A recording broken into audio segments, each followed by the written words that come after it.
جنت جانے کا راستہ صاف ہو جائے گا۔ اس لیے غوث اعظم 25 سال مجاہدہ کرتے اور کئی 41 سال تک علم حاصل کرنے کے بعد غوث اعظم فیلڈ میں آ گئے اور دین کا کام کرنا ہے۔ انہوں نے مسجد کو سنبھالا، نماز پڑھانے لگے، جمعہ کا خطاب شروع کیا۔ انہوں نے ہفتے میں 2 بار عیدگاہ میں منبر بچھتا تھا، آپ خطاب کرتے تھے۔ پہلے 4 لوگ بیٹھتے تھے، 40 لوگ بیٹھتے تھے، 400 لوگ بیٹھتے تھے، 70,000 کا مجمع ہونے لگا۔ خطاب کے ذریعے آپ نے دین سکھایا۔ آپ نے فجر سے لے کے ظہر تک بچوں کو علم سکھانا شروع کیا۔ کہتے ہیں درست العلم حتی صرت قطبا، میں پڑھاتا رہا یہاں تک کہ میں قطب ہو گیا۔ رات بھر عشاء کے وضو سے فجر کی نماز اور دن میں فجر سے لے کے ظہر تک بچوں کو کتاب پڑھانا اور دوپہر میں سنت سمجھ کے تھوڑا سا قیلولہ کر لینا، اس کے بعد جاگنے کے بعد پھر درس دینا۔ مدرسہ مر چکا تھا، غوث اعظم نے اس کو زندگی دے دی۔ خطابت کا میدان مر چکا تھا، غوث اعظم نے 70,000 کو ایڈجسٹ کر کے خطابت کے میدان کو زندگی دے دی۔ 400 مولانا غوث پاک کی تقریر میں سامنے بیٹھتے تھے، غوث پاک کی تقریر کو نوٹ کرتے تھے۔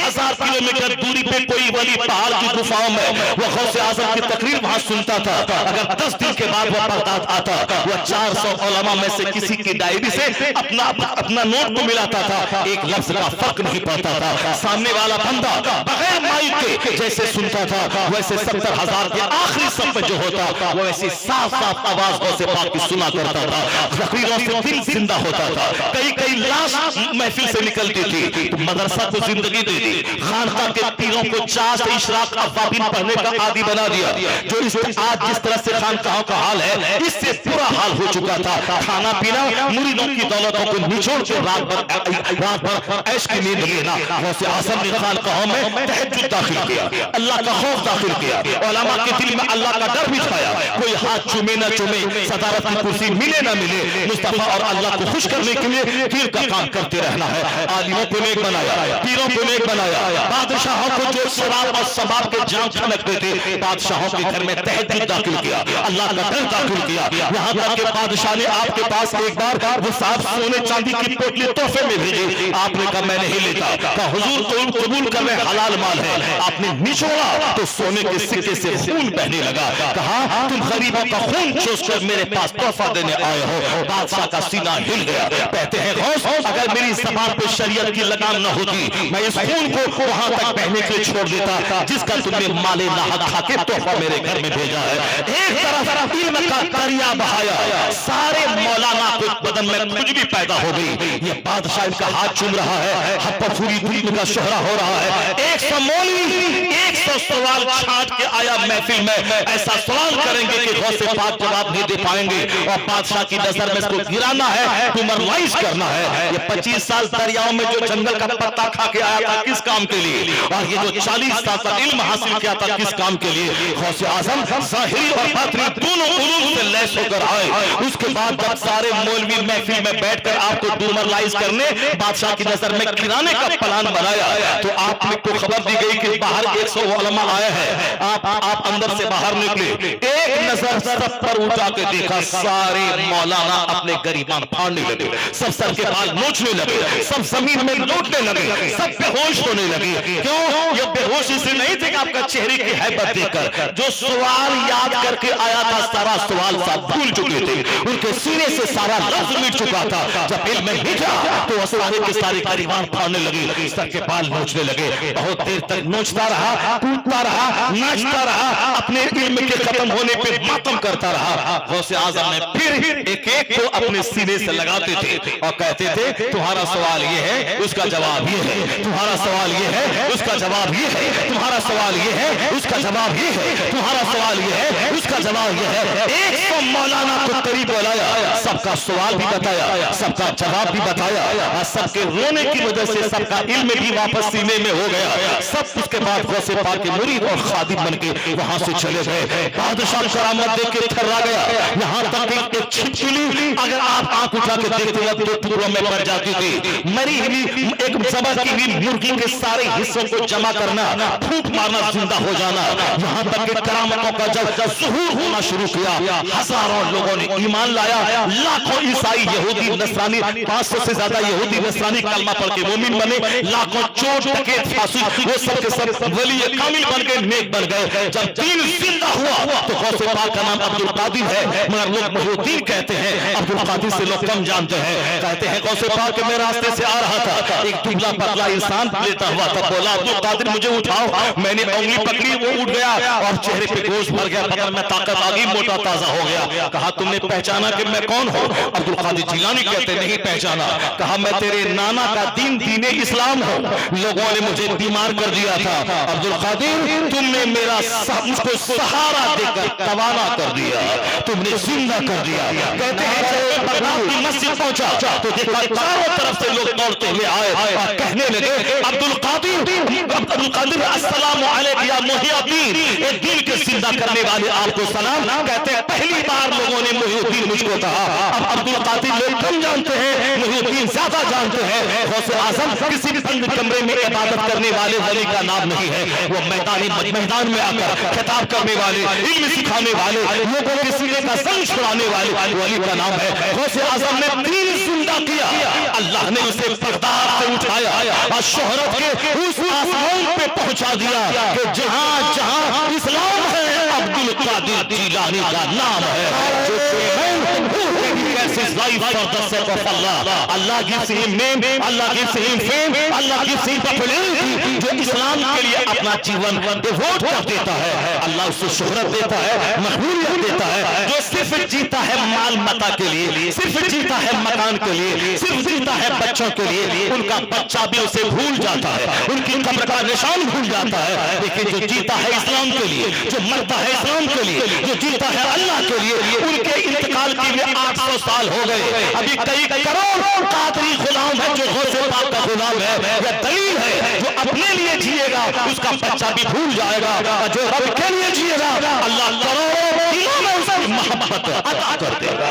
نعرہ تکبیر، نعرہ رسالت، فیضان سرکار غوث اعظم، فیضان غریب نواز، کرامات غوث اعظم. نعرہ تکبیر. اپنے بال بچوں کو دین سکھائیے، اپنے بال بچوں کو دین سکھائیے. اپنے گھر میں روزانہ قیامت کا چرچا کیجیے، اپنے گھر میں نماز کا ماحول پیدا کیجیے، اپنے گھر میں تلاوت کا ماحول پیدا کیجیے. بچوں کو گریجویٹ بھی بنائیے، سائنٹسٹ بھی بنائیے، مگر آوارہ مت بنائیے کہ گریجویٹ بننے کے بعد کافروں کی بیٹی کے ساتھ بھاگ کے جنت میں آگ لگا دے.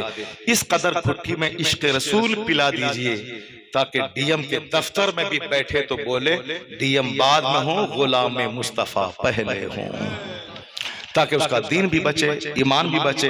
بظاہر طور پر وہ اپنے ملک اور اپنے ملت کی خدمت کر کے عزت کی روزی بھی حاصل کرے. اس طرح سے بزرگوں کے نام سے آدمی کو جینے میں پریرنا ملتی ہے، موٹیویشن ملتا ہے، حوصلہ ملتا ہے. میں نے آج اپنی پوری تقریر کا عنوان اللہ کا ڈر، آخرت کی تیاری، اس کو میں دے سکتا ہوں. باتیں بہت ساری اور ہیں جو بیچ بیچ میں کہیں کہیں بات چلی گئی، اور جو مین باتیں ہیں چھوٹ گئی. وہ جو حدیث 7 میں سنانے والا تھا وہ حدیث تو رہ گئی. 7 کون خوش نصیب ہے جو قیامت کے دن اللہ کے عرش کے سائے میں رہے گا؟ کون خوش نصیب ہے؟ 7 پہ تبصرہ کروں گا تو حبیب اللہ بھائی پریشان ہو جائیں گے کہ آپ کے کل کی تقریر بھی چھوٹ جائے گی مظفر پور والی. اس لیے سے آپ اس 7 کی تشریح میں نہیں کروں گا، البتہ اس 7 میں سے ایک خوش نصیب کا نام سن لیجئے. ذرا زور سے بولے سبحان اللہ، ہاتھ اٹھا کے بولے لا الہ الا اللہ. اپنے گھر میں بال بچوں اور اپنے گھر میں بچوں کے سامنے اس حدیث پاک کو بیان کیجئے. اور وہ 7 میں سے ایک بولتا ہوں، باقی 6 کے بارے میں اپنی مسجد کے امام کے پاس جائیے گا، ان سے کہیے گا کہ بخاری شریف کی وہ حدیث سناؤ کون 7 خوش نصیب ہیں. ایک تو مولانا صاحب بولے، باقی وہ 6 تم بخاری دیکھ کر کے بتاؤ ہم کو. اگر شوق پیدا ہوگا تو جائیے گا، نہیں شوق پیدا ہوگا تو 12 گھنٹے دکان میں ٹکا گنیے گا، اور ٹکا گنتے گنتے مر جائیے گا. پھر وہی 2 گز زمین قبر میں جائیے گا، وہاں نہ ٹکا، نہ سونا، نہ چاندی، نہ مال، نہ میڈیکل، نہ صاحب ہیمنت سورن کا جھولا ڈھونا کام آئے گا کچھ نہیں. وہاں وہی جو اللہ اللہ کریں گے، نماز پڑھیں گے، وہی کام آئے گا. سبحان اللہ. تو اب وہ خوش نصیب عرش الہی کا سایہ جس کو نصیب ہوگا، وہ 7 میں سے ایک خوش نصیب وہ ہے.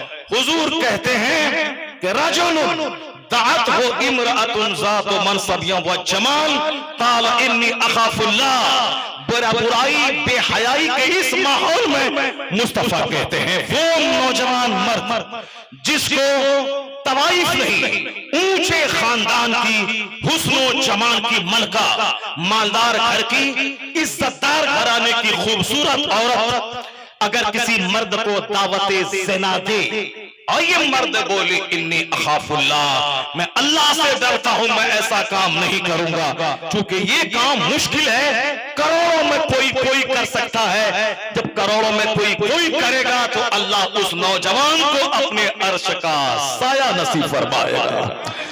وہ خوش نصیب جس جوان کو طوائف نہیں، اونچے خاندان کی خوبصورت عورت اگر اس کو دعوت زنا دے، یہ بولے نہیں میں اللہ سے ڈرتا ہوں، میں ایسا نہیں کروں گا، اگر اپنے آپ کو بچا لیا اس گناہ سے تو حضور کہتے ہیں جس دن کوئی سایہ سوائے عرش الہی کے نہ ہوگا، اللہ اس خوش نصیب نوجوان کو اپنے عرش کا سایہ نصیب کرے گا۔ اللہ تبارک و تعالی سارے نوجوانوں کو نگاہوں میں حیا عطا فرمائے، سینوں سے گندے گناہوں کے گندے خیالات کو دور فرمائے، اللہ تعالی ہم سبوں کی آنکھوں کی حفاظت کرنے کی توفیق عطا فرمائے، اپنی شرمگاہوں کی حفاظت کی توفیق عطا فرمائے، زنا شراب سود جیسی لعنتوں سے مسلم سوسائٹی کو اللہ تعالی پاک فرمائے، آمین۔ وآخر دعوانا الحمدللہ رب العالمین۔